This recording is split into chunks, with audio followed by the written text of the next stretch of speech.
Hello दोस्तों, नमस्कार। स्वागत है हमारे चैनल पे आप सभी का।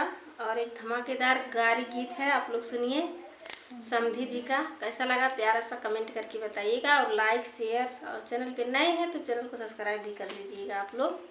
बहुत प्यारा गारी गीत है, आप लोग सुनिए। कैसा लगा कमेंट करके बताइएगा।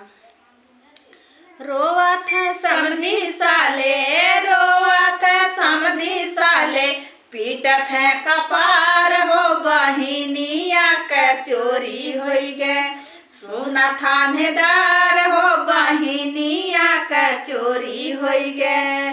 सुना थानेदार हो बहिनिया के चोरी होई गे। खोजी आए गोरखपुरा, खोजी आए कंपियरगंज, खोजी आए गोरखपुरा, खोजी आए कंपियरगंज, खोजी आए पीपीगंज, खोजी आए पीपीगंज। एक एक दुकान हो बहिनिया का चोरी होई गे। सुना थानेदार हो बहिनिया का चोरी होई गे।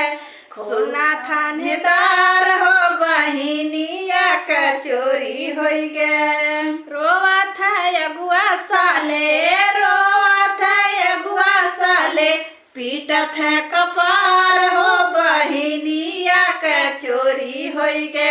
सुना थानेदार हो बहिनिया का चोरी होई गे। सुना थानेदार हो बहिनिया का चोरी होई गे। खोजी आए मोदी गंजा, खोजी आए भवरा बारी, खोजी आए मोदी गंजा, खोजी आए भवरा बारी, खोजी आए चौकी पे, खोजी आए चौकी पे।